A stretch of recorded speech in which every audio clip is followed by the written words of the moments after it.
Mimicry ചെയ്യുന്ന മസിൽസിനെ കുറിച്ച് കേട്ടിട്ടുണ്ടോ? കല്ലുമ്മക്കായയെ കുറിച്ച് കേട്ടിട്ടുണ്ടോ? കടലിലെ മസിൽസ് അല്ല, ചില ഫ്രഷ് വാട്ടർ മസിൽസ് മിമിക് ചെയ്യും. ഈ ഫീമെയിൽ മസിൽസ് അവയുടെ ലാർവകളെ വെള്ളത്തിലേക്ക് റിലീസ് ചെയ്യുകയും അതിങ്ങനെ ഒഴുക്കിൽപ്പെട്ട് പോയി അനുയോജ്യമായിട്ടുള്ള സ്ഥലത്ത് പോയിട്ട് വളരുകയും ചെയ്യുന്നു. ഈ റിലീസ് ചെയ്യുന്ന ലാർവകളെ ഗ്ലോക്കിഡിയ എന്നാണ് പറയുന്നത്. ഈ ലാർവകൾക്ക് അതിന്റെ വളർച്ചയുടെ നെക്സ്റ്റ് സ്റ്റേജിലേക്ക് എത്തുന്നത് വരെ ആശ്രയിക്കാൻ പറ്റിയ ഇടമാണ് ഈ മത്സ്യങ്ങൾ. ഈ മസിൽസ് ഷൂട്ട് ചെയ്യുന്ന അല്ലെങ്കിൽ വേഗത്തിൽ റിലീസ് ചെയ്യുന്ന ഈ ലാർവകൾക്ക് മത്സ്യങ്ങളുടെ ഫിൻസിൽ അല്ലെങ്കിൽ ചെകിളയിൽ പറ്റിപ്പിടിച്ചിരിക്കാൻ കെൽപ്പുള്ളവയാണ്.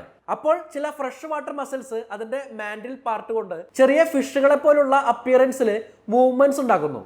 ചെറിയ മീനിനെ കണ്ട് അതിനെ ഭക്ഷണമാക്കാൻ വരുന്ന വലിയ മീനിന് സർപ്രൈസ് കൊടുത്തുകൊണ്ട് മസിൽസ് ലാർവകളെ ശക്തമായിട്ട് റിലീസ് ചെയ്യുകയും മാക്സിമം ലാർവകളെ വലിയ മീനിന്റെ ഗിൽസിലേക്ക് അല്ലെങ്കിൽ ചെകിളയിലേക്ക് എത്തിക്കുകയും ചെയ്യുന്നു. നല്ല ന്യൂട്രീഷൻസ് കിട്ടുന്ന ആ പ്ലേസിൽ വലിയ മീനിനെ ആശ്രയിച്ച് ലാർവകൾ പറ്റിപ്പിടിച്ച് കിടക്കുകയും മെച്ചൂർ ആയതിനു ശേഷം സ്വയം ഡിറ്റാച്ച് ചെയ്ത് അല്ലെങ്കിൽ അതിൽ നിന്ന് വിട്ടുപോയി വെള്ളത്തിനടിയിലേക്ക് പോവുകയും ചെയ്യുന്നു.